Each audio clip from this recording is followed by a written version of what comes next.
अस्सलाम वालेकुम नाज़रीन, डी अलाट में सतार सरोही इंटरव्यू सीरीज़ सां हाज़िर आहे। जीअं त तव्हांखे ख़बर आहे त तव्हां गुज़िरियल ॾींहुं जदीद सिंधी कहाणी जे सफ़र जे हवाले सां असांजी हिकिड़ी अहम वीडियो ॾिठी ऐं उन में तव्हां ॾिठो हूंदो त असां केतिरा ई कहाणीकार ऐं उन्हनि जे कहाणियुनि में मौजूदु फ़िक्र ते ॻाल्हायोसीं ऐं उन्हनि कहाणियुनि ते तरक़ी पसंदि तहरीक जो जेको असरु आहे उन ते बि ॻाल्हि कईसीं। छाकाणि त कहाणीअ जो हिकिड़ो तमामु वसीउ मैदान आहे, वसीउ खेत्र आहे। इन जे करे ही कहाणीअ जो जेको सफ़रु आहे उहो जारी रहंदो ऐं खोड़ सारा अहिड़ा असांजा कहाणीकार आहिनि जेके मक़बूल ऐं नाम कठिया कहाणीकार आहिनि जिन ते कमु करण जी ऐं जिन ते ॻाल्हाइण जी बि ज़रूरत आहे। सो हिन इंटरव्यू सीरीज़ जी हिन कहाणी सीरीज़ में बि असां मुसलसिल हाज़िर थींदासीं तव्हांजे आॾो त जीअं घणनि खां घणनि कहाणीकारनि जे फ़िक्र जे बारे में अव्हांखे मालूम थी सघे। हाणे जॾहिं असां कहाणी जे विरहाङे खां पोइ जी कहाणी जी ॻाल्हि था कयूं त असांखे उन कहाणीअ में नाम कठिया जेके कहाणीकार मिलनि था उन्हनि में हमीन सिंधीअ जो नालो सर फ़हरिस्त आहे। हमीन सिंधी जो हूअं त तमामु घणो कंट्रीब्यूशन आहे सिंध जी कहाणीअ में ऐं रूह रिहान रिसाले जे नतीजे में सिंध जे मजमूई अदब में बि उनजो तमामु वॾो किरदारु आहे। पर हिते असां हमीन सिंधीअ खे हिकु कहाणीकार जी हैसियत सां ॾिसंदासीं। हाणे हमीन सिंधी साहब जी जेका पहिरीं कहाणी आहे उनजो ज़िक्र करणु ज़रूरी आहे। कारो रत जे नाले सां हुन जी कहाणी मेहरान रिसाले में छपी ऐं इहा जेका कारो रत कहाणी आहे इन कहाणीअ में हुन कारोकारीअ वारो पस मंज़र समायो आहे ऐं संदसि जेको पहिरियों जेको कहाणीअ जो मजमूओ आहे उहो आहे सिमी। हीउ मजमूओ 1958 ईस्वीअ में छाया थियो आहे। इन मां तव्हां अंदाज़ो लॻाए सघो था त हमीन सिंधी कॾहिं पंहिंजी कहाणी शुरू कई हूंदी ऐं विरहाङे खां पोइ फौरी तौर ते जेके मशहूरु कहाणियूं जिन कहाणीकारनि लिखियूं आहिनि उन्हनि में असांजे हमीन सिंधी साहब जो नालो सर फ़हरिस्त आहे। हमीन सिंधी साहब जे जेकॾहिं कहाणियुनि जे किताबनि जी ज़िक्र कंदासीं त उदास वादियूं हुन जी कहाणियुनि जो किताबु आहे, राणा जे रजपूत हुन जे कहाणियुनि जो किताबु आहे, वीरियूं हुन जे कहाणियुनि जो किताबु आहे। वीरियूं हुन जी हिकिड़ी कहाणी आहे जंहिं कहाणीअ में हुन हिकु मक़ामी कंहिं वॾेरे ऐं रईस जी हवेलीअ खे जी कहाणीअ खे बयानु कयो आहे ऐं उन में हुन ॼाणायो आहे त हिकु रईस वॾेरो पंहिंजे ठठ बाट जी ज़िंदगी पंहिंजे कुटुंब सां गुज़ारे थो ऐं जॾहिं हू जेरो आहे तेसि ताईं सॼो कुटुंब हू हिकिड़ी लड़ीअ में पोइ मेठ मोहबत सां ऐं वॾे हिकिड़े कल्चर सां हलाए थो पियो। पर जॾहिं उहो गुज़ारे वञे थो रईस त उनजी जेका हवेली आहे उहा भञ ड्राह जो शिकार थिए थी। माण्हुनि में मोहबत ऐं जेका इहा एको आहे उहो ख़तमु थींदो वञे थो पियो। ईअं वीरियूं ठहंदियूं थियूं वञनि पियूं, माना हवेलियुनि मां हवेलियूं, वीरनि मां वीरियूं। सो ख़ैर हीअ हिकिड़ी कहाणी आहे, इनखे ज़रूरु तव्हां पढ़िजो। राणा जे रजपूत हुन जी कहाणी आहे जाग बि तुंहिंजे जीअ सां ऐं धू पार हिकिड़ी हुनजी ज़बरदस्त कहाणी आहे। दर्दबंदीअ जो देश हुन जी कहाणी आहे ऐं खोड़ सारा कहाणी जा किताब हुन जा मौजूदु आहिनि ऐं सभु कहाणियूं हुन जूं तक़रीबन क्लासिक कहाणियूं आहिनि। हमीन सिंधी जी हिकिड़ी कहाणी आहे मरी त आरहड़ में मरजां। हीअ तमामु क्लासिक शाहकार कहाणी आहे हमीन सिंधीअ जी। इहा पढ़ण लाइक़ु कहाणी आहे, हिन ते ज़रूरु तव्हां तनक़ीदी निगाह विझिजो। मरी त आरहड़ में मरजां बुनियादी तौर ते हिन में विरहाङे जो दर्दु समायल अथसि, हिन में सिंधू दरिया जी ख़ुश्कसालीअ जो दर्दु समायल अथसि ऐं सिंध जे ओज खे यादि कयो अथसि। पर हीअ जेका कहाणी आहे इन कहाणीअ में हिकु हिंदू नारी आहे सीता, उहा हिन जी भेण चयल आहे ऐं उहा हिंदुस्तान मां पंहिंजो पुटु मोकिले थी ऐं उनजो पुटु जॾहिं सिंध अचे थो त सीता जॾहिं उनखे सिंध जूं ॻाल्हियूं कंदी आहे त उन तसवर खे खणी जॾहिं उहो सिंध में अचे थो त उनखे हिते उहा सिंध नथी मिले जेका हुनजे तसवर में आहे। सो ख़ैर इन कहाणीअ में जेके डायलॉग आहिनि, इन कहाणीअ में जेके ॻाल्हियूं आहिनि, मुकालमो आहे, उहो तमामु कमाल जो आहे। तव्हां पढ़ंदव त तव्हांजे अखियुनि में पाणी बि अची वेंदो, तव्हां पढ़ंदव त तव्हांजे हाव में वढ बि ईंदा त कीअं न हमीर सिंधीअ कहाणीअ में विरहाङे जो दर्दु ऐं सिंधू दरिया जे सुकल हालत जो दर्दु समायो आहे।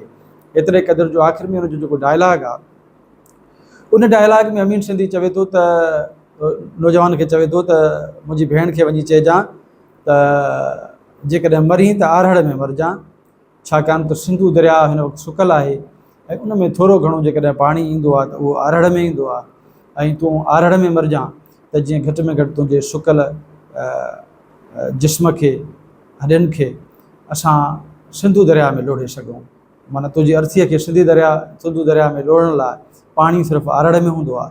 सो हिन कहाणीअ जे मार्फत हमीद सिंधीअ ॼण त हिकिड़ो एतिजाज कयो आहे सुकल सिंधू दरिया जे ख़िलाफ़ु ऐं सिंध जे उन हालत जी अकासी कई अथई। हमीद सिंधीअ जी कहाणियुनि जी जेका ख़ासि ॻाल्हि आहे उहा ॻाल्हि आहे त हमीद सिंधी पंहिंजे कहाणियुनि में निज निबार सिंधी ॿोली, सिंधी लहजो, सिंधी माहौल, सिंधी लफ़्ज़ ऐं उहे लफ़्ज़ ख़ासि करे जेके आम ॻाल्हाइण में घटि कतब ईंदा आहिनि ऐं ख़तमु थींदा पिया विया, उनखे हमीद सिंधीअ पंहिंजे कहाणियुनि में नई ज़िंदगी ॾिनी। याने हमीद सिंधीअ जे कहाणियुनि जो जेका ॿोली आहे या जेको असलूब आहे उहो निज सिंधियत वारो असलूब आहे। हीअ हमीद सिंधीअ जे कहाणी जो तमामु वॾो कमाल आहे। हिन पंहिंजे ॿोलीअ में समाजी अणबराबरीअ खे बि फोकस कयो आहे पंहिंजे कहाणियुनि में। हिन दर्द बि बयानु कयो आहे, रिश्तनि जो दर्द बि बयानु कयो अथऊं, रिश्तनि जी जेका महरूमी आहे, रिश्तनि जी जेका अणबराबरी आहे ऐं समाजी हवाले सां जेको दर्द आहे उहो बि हिन बयानु कयो आहे। जागीरदारी निज़ाम जे ख़िलाफ़ बि हिन कुझु लिखियो आहे।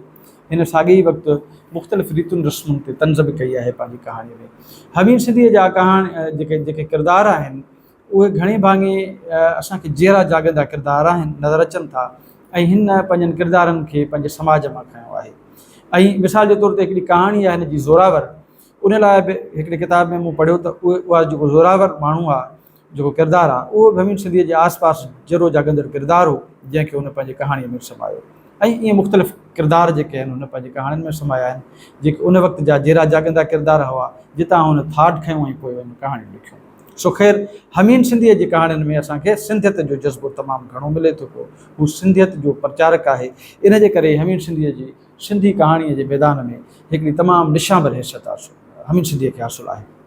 हाणे हमीद साहब जे जेके कहाणियुनि खे असां ॾिसूं था त कण कण रीत में कई कहाणियूं संदसि किताब आहे ऐं उन किताब में बि काफ़ी कहाणियूं शामिलु आहिनि उन जूं। सो हमीद सिंधीअ जे कहाणियुनि ते हिकु नज़र विझूं था जेके ॿियूं मक़बूल, हिकिड़ियूं त मां डिस्कस करे वियो आहियां, ॿियूं जेके मक़बूल कहाणियूं हमीद साहब जूं उन ते बि ज़िक्र कयूं था पिया। खिड़िया खटणहार हुनजी कहाणी आहे, पाड़े नाहे परूड़ हुनजी कहाणी आहे, कहिड़ी मूमल ऐं कहिड़ो राणो संदसि कहाणी आहे, अखड़ियूं मेघ मल्हार इहा बि पढ़ण जहिड़ी कहाणी आहे, जॾहिं आसमान में तारा न हूंदा हीअ कहाणी बि पढ़ण जहिड़ी आहे। ऐं जीअं मां ॻाल्हि करे आयुसि तव्हांखे मरी त आरड़ में मरिजां, उहा शाहकार कहाणी आहे, इनखे लाज़मी पढ़िजो। ऐं इन सां गॾोगॾु असां हमीद सिंधीअ जे कहाणियुनि खे में जेका वीरियूं कहाणी आहे उहा बि पढ़ण जी जहिड़ी आहे। जीअं मां तव्हांखे सवेर ॿुधायो त हमीद सिंधीअ जी कहाणी वीरियूं, उन में हवेलीअ जो सॼो दास्तान लिखियलु आहे, उहे बि पढ़ण जी तमामु घणी ज़रूरत आहे। असां कोशिशि कंदासीं त ॿियनि कहाणीकारनि खे बि ईअं ई एक्सप्लेन कयूं जीअं हमीद साहब खे एक्सप्लेन कयूं था पिया। सो हमीद सिंधीअ जी कहाणी त इहो थियो त हमीद सिंधी जदीद सिंधी कहाणीअ जे उन्हनि अलमबारदारनि में शामिलु आहे जिन सिंधी कहाणीअ खे हिकिड़ो नुमाया मुक़ाम ॾिनो ऐं जिन सिंधी कहाणीअ जा हिकिड़ा तमामु घणा शौक़ीन पढ़ंदड़ पैदा कया। हमीद सिंधीअ खां पोइ जेकॾहिं असां अॻिते डिस्कस कयूं त असांखे शौकत हुसैन छोरो साहब हिकिड़ो तमामु निशांबर कहाणीकार मिले थो। छोरे साहब जदीद कहाणीअ जी खेत्र में जेकॾहिं छोरे साहब खे ॾिसिजे त उन जी हिकिड़ी पंहिंजी हैसियत आहे। हू जदीद जेके जदीदियत जा लाड़ा आहिनि उन्हनि ते बि लिखे थो ऐं रोशन ख़्याल फ़िक्र ते बि लिखे थो, तरक़ी पसंद फ़िक्र ते बि लिखे थो। ऐं शौकत हुसैन छोरे साहब जी पहिरीं जेका कहाणी आहे अखियूं रोई पियूं, इहा 1964 में शाया थिए थी रूह रेहान में। रूह रेहान रिसालो जंहिंजी मां सवेर ॻाल्हि कई त इहो हमीद सिंधीअ जो रिसालो आहे ऐं इन हमीद सिंधीअ पंहिंजे इन रिसाले जे मार्फत केतिरा ई नवां कहाणीकार बि पैदा कया ऐं रूह रेहान मां केतिरा ई नवां कहाणीकार उभरी बि आया जिन वॾो मक़ाम हासिलु कयो। रूह रेहान रिसाले सां गॾोगॾु हमीद सिंधीअ जा ॿिया बि कंट्रीब्यूशन आहिनि जेके असां डिस्कस करे आयासीं, पर हिते असां ॻाल्हि कयूं था शौकत हुसैन छोरे साहब जी कहाणियुनि जी। छोरे साहब जे कहाणियुनि जा जेके मजमूआ आहिनि, गूंगी धरती ॿोड़ो आकाश, गूंगी धरती ॿोड़ो आकाश जे नाले सां हुनजी जेका कहाणी जो मजमूआ 1981 में छपियो आहे।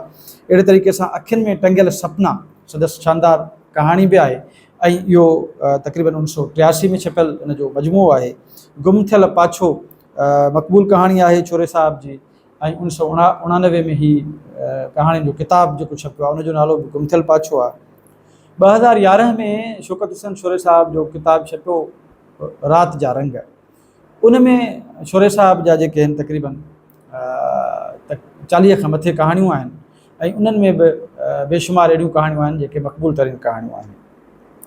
हाणे जेकर असां शौर्य साहब जे ॿोलीअ खे ॾिसंदासीं, माना जेका कहाणियुनि में हुन ॿोली इस्तेमालु कई आहे या डायलॉग खे ॾिसंदासीं त असांखे शौकत हुसैन छोरो पढ़ण दौरान मज़ो ईंदो, हुनजो असलूब असांखे वणंदो ऐं हुनजो जेको अंदाज़े तहरीर आहे उहो बि तव्हांजो ध्यानु छिकाईंदो। ऐं शौकत हुसैन छोरे साहब खे जे कहाणियुनि ते जेकर ॻाल्हि ॿोल कजे हुनजे मक़बूल कहाणियुनि ते त अधूरा माण्हू माना हिकिड़ी फस्ट्रेटेड नौजवाननि जूं कहाणियूं जेके हुन समायूं आहिनि, अधूरा माण्हू जे नाले सां, हिकु ॾिनल माण्हू जे नाले सां संदसि कहाणी आहे, इन सां गॾोगॾु ओपिरो माण्हू जे नाले सां संदसि कहाणी आहे। शौर्य साहब जी जॾहिं असां कहाणी जी ॻाल्हि था कयूं त शौर्य साहब जे कहाणी जे किरदारनि में कुझु एंग्री यंग मैन्स आहिनि, हिकु अहिड़ा ॾिनल माण्हू बि आहिनि जिन जे कहाणियुनि खे हुन समायो आहे।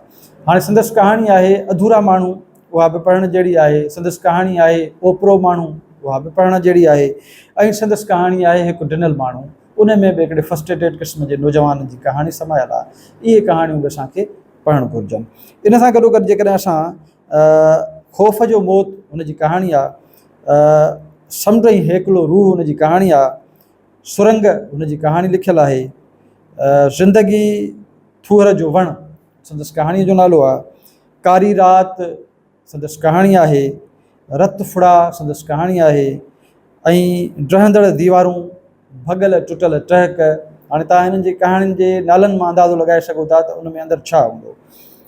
नेठ बहार ईंदो संदसि कहाणी आहे, आज़ादी संदसि हिकु मक़बूल कहाणीअ जो नालो आहे, असीं केरु आहियूं हिन कहाणी, हीअ बि हिकिड़ी हुनजी ज़बरदस्त कहाणी आहे।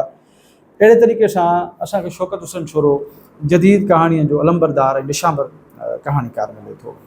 शौकत हुसैन छोरे जी जॾहिं ॻाल्हि कंदासीं त मां प्रीवियस वीडियो में बि इहा ॻाल्हि करे आहियां त मुश्ताक छोरो असां वटि जदीदियत जो कहाणीकार आहे, त मुश्ताक छोरे जो ज़िक्र करण बि हिते तमामु घणो ज़रूरी आहे। मुश्ताक साहब जी जेका मक़बूल कहाणी आहे थकल जज़्बनि जो मौत, उहा सिंधी अदब में शहकार कहाणी तौरु लिखी थी वञे पई। ऐं हीअ कहाणीकार सिंधी अदब में पहिरियों कहाणीकार तसवुरु कयो वञे थो जंहिं सिंधी नौजवाननि जी फ्रस्ट्रेशन खे पंहिंजे कहाणीअ में जाइ ॾिनी आहे। याने जदीदियत, याने जॾहिं ॻाल्हि कयूं था जदीदियत जो कहाणीकार, त याने हिन माण्हूअ हिन क़िस्म जा जेके कहाणीकार आहिनि उहे फ़र्द जी दाख़िली कैफ़ियतुनि, मायूसी, वेगाणप ऐं अंदर जे हिकिड़ी मुंझल कैफ़ियतुनि खे इज़ारींदड़ कहाणीकार आहिनि, जिन फ़र्द जी दाख़िली कैफ़ियतुनि खे वधीक नुमायां करे पंहिंजे तहरीरुनि में आंदो आहे। अहिड़े तरीक़े सां असां ॾिसूं था पिया त हिन थकल जज़्बनि जो मौत जो जेको ख़ालिक़ आहे मुश्ताक छोरो साहब, उन जी कहाणी जो किताबु आहे हस्तीअ जो गुम थियल टुकड़ो। हस्तीअ जो गुम थियल टुकड़ो में बेशुमार कहाणियूं आहिनि। तक़रीबन इन में जेके कहाणियूं आहिनि उहे बि पढ़ण जहिड़ियूं आहिनि, पर टुटल डठल डहंदड़ पाछोला, हीअ संदसि कहाणी जो जेको किताबु आहे टुटल डठल डहंदड़ पाछोला, इन में तक़रीबन कोई 12 कहाणियूं मौजूदु आहिनि। इन्हनि 12 कहाणियुनि खे बि ज़रूरु पढ़णु घुरिजे। अहिड़े तरीक़े सां असां जॾहिं मुश्ताक छोरो जी ॻाल्हि था कयूं त थकल जज़्बनि जे मौत खां अलावा बि हिन जा जेके कहाणी जा कहाणियूं आहिनि उहे जीवन जा रोईंदड़ टहक। उन हिकिड़ी कहाणी जो उनवान आहे जीवन जा रोईंदड़ टहक, ऐं ॿी कहाणी आहे मेरा गल ॻाढ़ा लुड़क। हाणे इहे कहाणियूं जंहिंमें माण्हूअ जे अंदर जी कैफ़ियत समायल आहे, इन खे ज़रूरु पढ़णु घुरिजे। जॾहिं असां जदीद कहाणीकारनि जी ॻाल्हि था कयूं त हिन सिफ़ में असांखे हफ़ीज़ शेख जी कहाणी मिले थी पई। उहा बि हफ़ीज़ शेख बि निशांबर कहाणीकार आहे, हिकिड़ो मज़बूत कहाणीकार आहे, सघारो कहाणीकार आहे, जंहिंजे कहाणियुनि जो सिंधी अदब में तमामु घणी अहमियत वलाए थी हुन जूं कहाणियूं। जेतोणीकि हफ़ीज़ शेख साहब तमामु घटि कहाणियूं लिखियूं आहिनि, पर बहरहाल शाहकार कहाणियूं आहिनि। हिन जी मशहूरु जेका कहाणी आहे उहा आहे त अमा मां स्कूल न वेंदुसि। जॾहिं असां अमा मां स्कूल न वेंदुसि कहाणी पढ़ूं था त असांखे महसूसु थिए थो त हफ़ीज़ शेख केॾो न कमाल कारीगरीअ सां ऐं मुशाहिदे जी सघ सां इन कहाणीअ खे लिखियो आहे। हीअ कहाणी बेसिकली हिकु ॿार जी कहाणी आहे, ऐं हिकु ॿारु जेको स्कूल वञे थो, पढ़े थो, हिकु ग़रीब जो ॿारु, मिसकिन जो ॿारु, पर उन ॿार खे स्कूल में पढ़ण दौरान हिकु अहिड़े बेरहम उस्ताद या मास्तर सां मुंहुं ॾियणो पवे थो जेको ॿार खे मारे थो, कुटे थो, ऐं हिकिड़ो ख़ौफ़नाक अलामत आहे ॿारनि जे लाइ। मतिलबु हिकिड़ो क्रूअल ज़ालिम क़िस्म जो उस्तादु ॾेखारियो वियो आहे जेको ॿारनि खे मारे थो। हाणे हिन कहाणीअ जो जेको किरदारु आहे नंढड़ो, उहो उनखे उस्तादु मारे थो, माना उनजी उहो वीचारो मुआशी हालतुनि में पटी कोन्हे उनखे, उहो लिखी कोन थो सघे, अहिड़ियुनि मुआशी हालतुनि में उहो पढ़णु वञे थो स्कूल, पर उस्तादु उनजे मुआशी हालतुनि खे, उनजी गुरबत खे, उनजी बेवसीअ खे परखण बिना, सम्झण बिना उनखे मारे कुटे थो। पोइ थींदो ई आहे त उहो ॿारु जॾहिं पटी लिखी न सघंदो आहे, फरही लिखी न सघंदो आहे, त उस्तादु उनखे ॾाढो बेरहमीअ सां मारींदो आहे ऐं मारे मारे उनखे अदबो करे छॾींदो आहे ऐं उहो ॿारु बीमार थी पवंदो आहे। ऐं बीमार जॾहिं थींदो आहे त पोइ उनजे मथां ख़ौफ़ ऐं जेका आहे या बेवसीअ जी जेका कैफ़ियत तारी थींदी आहे, उन कैफ़ियत मां उहो ॿारु आख़िर ताईं निकिरी न सघंदो आहे ऐं नेठि उहो मरी वेंदो आहे। सो ही ज़बरदस्त कहाणी आहे, अमा मां स्कूल न वेंदुसि। ऐं इन कहाणीअ में हफ़ीज़ शेख सिंध जे उन वक़्त जे मास्तर जी अकाशी कई आहे, जेको मास्तर ॿार खे मारण खे वधीक तरजीह ॾिए थो पढ़ाइण खां। सो ख़ैर, हफ़ीज़ शेख जे जॾहिं असां कहाणी जी ॻाल्हि था कयूं त हफ़ीज़ शेख जी जेको कहाणियूं आहिनि उन्हनि में हुन समाजी मसइलनि खे बि खयो आहे, फ़र्द जे दाख़िली मसइलनि खे बि खयो आहे, फ्रस्ट्रेशन खे बि खयो आहे ऐं नौजवाननि जे मसइलनि खे बि खयो आहे। ऐं हिन जे कहाणियुनि में भोगना जो दर्दु आहे, पीड़ा आहे, हिन जे कहाणियुनि में ॾुखु आहे, तकलीफ़ आहे ऐं तव्हां पढ़ंदव त तव्हांखे फील थींदो त ॼण तव्हां उन तकलीफ़ में जा पाण गुज़री रहिया आहियो। हिन जे मशहूरु कहाणी जी जीअं ॻाल्हि कजे त ॿ लुड़क, ॿ ॻोढ़ा ऐं ॿ पाछा संदसि कहाणियूं आहिनि। इन सां गॾोगॾु मुबारकूं हिन जी मशहूरु कहाणी आहे, पन ॿोड़ी पाताल में हिन जी मशहूरु कहाणी आहे, सागर जे लहरुनि ते मशहूरु कहाणी आहे। मुबारकूं ऐं सागर जे लहरुनि ते कहाणीअ जो सेंट्रल आइडिया तक़रीबन साॻियो आहे। अहिड़े तरीक़े सां हिन जी हिकिड़ी अलामती कहाणी आहे जंहिंजो नालो आहे ट्रिवाटो। ऐं इन कहाणीअ खे बि तमामु घणी अहमियत हासिलु आहे। हिन में वजूदी फ़िक्र खे समायल आहे, हिकिड़ो नौजवान पंहिंजे अंदरि जे राज़नि खे सम्झण जी कोशिशि करे थो पियो ऐं पोइ ट्रिवाटे में फासी थो पए। हिन कहाणी में हिकु रोशन ख़्यालु फ़िक्र बि अथसि। हफ़ीज़ शेख जे कहाणी जो जेको मजमू अछो पखी वाव आहे, वाव में इहो असांजे नसीर मिर्ज़ा साहिबु रतिब कयो आहे ऐं अहिड़ी रीति हफ़ीज़ शेख जे कहाणियुनि जो बि तमामु हिकिड़ो ज़बरदस्त रसटस आहे। असां जेकॾहिं जदीद कहाणी जी ॻाल्हि कयूं ऐं नजम अब्बासीअ जी ॻाल्हि न कयूं त इहा वरी जदीद कहाणीअ सां ज़्यादती थींदी। नजम अब्बासी सिंध जो उहो जदीद कहाणीकार आहे जंहिं वटि सिंधियत जो जज़्बो तमामु घणो मिले थो, जंहिं वटि साइंसी फ़िक्र बि तमामु घणो मिले थो, जंहिं वटि असां वटि जेके समाजी बिदतूं आहिनि उन ख़िलाफ़ु बग़ावत ऐं उन ख़िलाफ़ु शऊर जी जागरता मिले थी। मिसाल जे तौर ते सिंध में मुर्शिदनि, पीरनि ऐं अक़ीदत परस्तीअ जे ख़िलाफ़ु जेतिरो सुठे नमूने सां असांजे नजम अब्बासीअ इज़हारियो आहे, शायदि ई कंहिं ॿिए कहाणीकार उअं ई इज़हारियो हुजे। हाणे हिन जी जेका कहाणी छोॾो आहे उहा बि बेसिकली तोहम परस्ती ऐं अक़ीदत परस्तीअ जे ख़िलाफ़ु हिकिड़ी ॼण त अलम बुलंद कंदड़ कहाणी आहे। हिन जी हिकिड़ी मशहूरु कहाणी आहे कलब अंदरि काबो। कलब अंदरि काबो कहाणीअ जे ज़रिए हुन इहो शऊर पैदा करण जी कोशिशि कई आहे त जेको माण्हू इबादतुनि में सभु कुझु ॻोल्हे थो ऐं इंसान ज़ात ते रहम नथो करे ऐं आम माण्हूअ खे ॾुखाए थो, बुनियादी तौर ते उहो माण्हू खसारे में आहे। सो हिन कहाणी कलब अंदरि काबो में हिन मैसेज ॾियण जी कोशिशि कई आहे त जेको हज कजो, ज़कातूं ॾियो, जेको बि कुझु कमु कयो, इबादतूं कयो, इहो पंहिंजी जाइ ते, पर अमां जेसीं ताईं माण्हू इंसान ज़ात खे ते रहम नथा कयो ऐं इंसाननि सां सुठो सलूक नथा कयो ऐं माण्हूअ खे राज़ी नथा रखो, तेसीं ताईं अवां जूं इहे इबादतूं अवां जे कमु न ईंदियूं। हिकिड़ी ॿी हिन जी मक़बूल कहाणी आहे दुआ ऐं ताड़ियूं। उहा बि ॾाढी पढ़ण जोगी कहाणी आहे। अवां जॾहिं नजम अब्बासी ते जॾहिं बि कमु कयो, डेमो ॾियणु चाहियो या लिखणु चाहियो या ॿुधाइणु चाहियो त इन ते इन जी कहाणियुनि जो बग़ौर जाइज़ो वठिजो। छाकाणि त हीअ जेका मां सीरीज़ शुरू कयां पियो उन में यकीननि मां मुख़्तसिर जाइज़ो वठां थो, मुख़्तसिर ॻाल्हियूं कयां थो।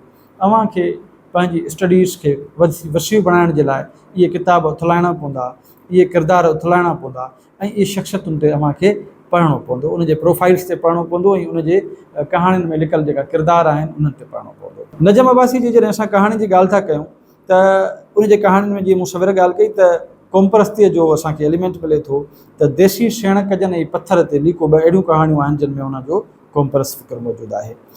मां तव्हां जेके सिंधी अदब जा पढ़ंदड़ आहियो, इंटरव्यू जी तयारी कंदड़ आहियो, मां तव्हांखे इहो सजेस्ट कयां थो पियो त तव्हां सिंधी अदब जो फ़िक्री पस मंज़र डॉक्टर गफ़ूर मेमन साहब जो किताबु लाज़मी पढ़िजो।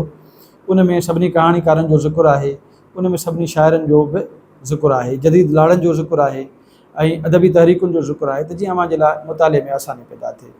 ऐं न सिर्फ़ु न सिर्फ़ु डॉक्टर गफ़ूर मेमन साहब जो किताबु, पर सिंधी अदब में असांखे मुख़्तियार मलाह साहब जा किताब मिलनि था पिया। उन्हनि किताबनि जो बि बग़ौर मुतालो तव्हांखे करिणो पवंदो जॾहिं बि तव्हां कंहिं मख़सूस सिन्फ़ ते या मख़सूस कहाणीकार ते पढ़णु चाहींदव, त इन्हनि किताबनि मां अव्हांखे सुठा रेफरेंसिस मिली वेंदा, सुठी मालूमात मिली वेंदी ऐं अव्हां उन्हनि खे वधीक बहितर नमूने सां एक्सप्लेन करे सघो था पिया। नाज़रीन, जदीद सिंधी कहाणी जो सफ़र तवील आहे ऐं तमामु वॾा नाम कच्छा ऐं मक़बूल तरीन कहाणीकार मौजूदु आहिनि जिन ते अञा असां ॻाल्हाईंदासीं। उमेदु आहे त असांजी हीअ वीडियो बि अव्हांजे कमु आई हूंदी ऐं अव्हां जे लाइ कमाइती साबित थींदी। सो ईंदड़ वीडियो में वरी नवनि कहाणीकारनि सां ऐं उनजे नयुनि कहाणियुनि जे फ़िक्र सां हाज़िर थींदासीं। मोकिलाणी न आहे, पर वेंदे वेंदे अव्हांखे हिकिड़ी नंढी गुज़ारिश आहे त अव्हां असांजे हिन चैनल खे न सिर्फ़ु सब्सक्राइब कयो, पर हिननि वीडियोज़ खे पंहिंजनि दोस्तनि सां शेयर कयो, त जीअं असां सिंधी अदब जी जागरता ऐं शऊर खे वधि में वधि माण्हुनि ताईं पहुचाए सघूं। सो वरी ईंदड़ वीडियो में हाज़िर थींदासीं, तेसीं ताईं मोकिलाणी न आहे, जॾहिं पेर ते